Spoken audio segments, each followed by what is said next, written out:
You're watching the North Country's news station. 7 News this evening starts now. Good evening, I'm Emily Griffin.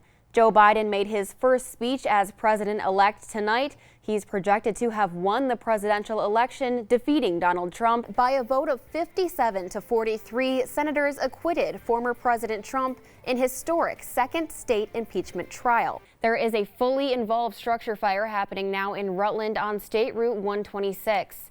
And we do have a live shot of what the house looks like now. Welcome back. One former Watertown mayor is best known for his green thumb. What better way to honor his legacy than by planting dozens of trees?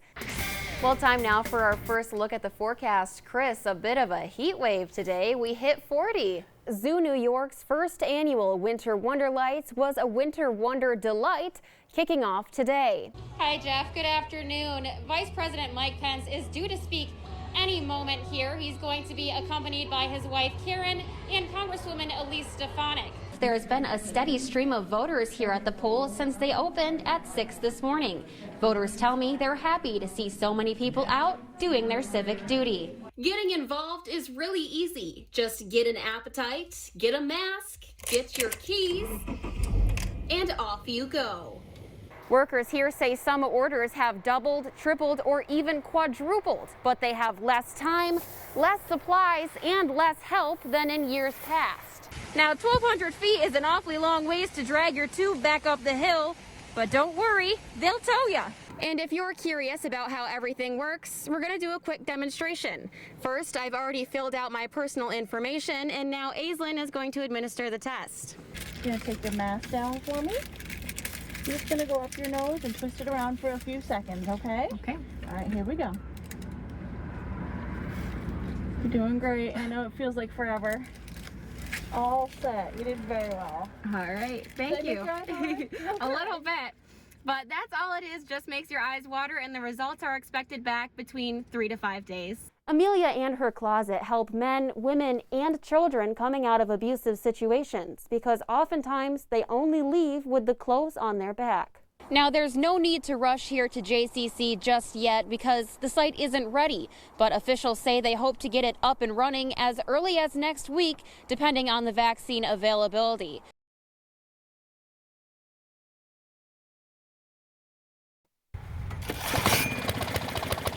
I'm used to it. I've been here since 1978.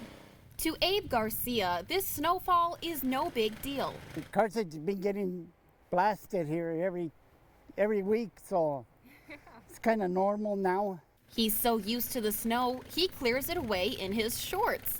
But while Abe's legs aren't covered, just about everything else is.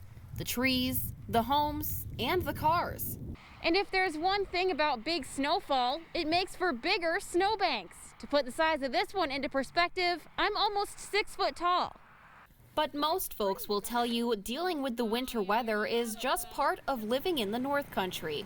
My husband's not crazy about it. He keeps saying we're moving, but I like winter. I've always liked winter, so it's fine by me.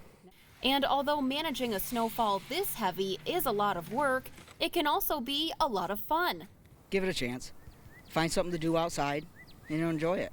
And hey, it's a good thing people generally have a good attitude about the snow. Bring more. Bring more. Because a certain someone has predicted more is to come. Oh, no, he's right. He's right. 6 weeks, we always have 6 more weeks. Emily Griffin, 7 News.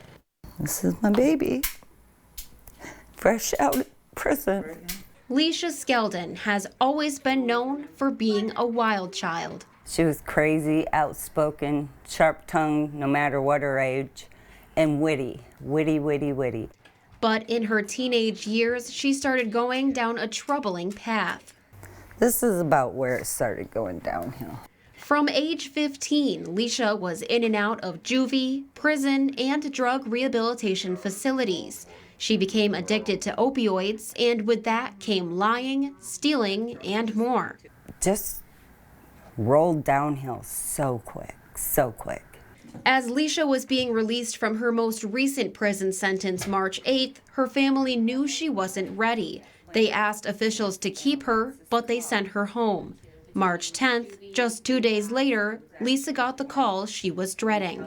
She said she OD'd, and my first words were, "I'm not surprised." Leisha died 2 days after her release, leaving behind 3 children. Here she is laughing with them the day she passed.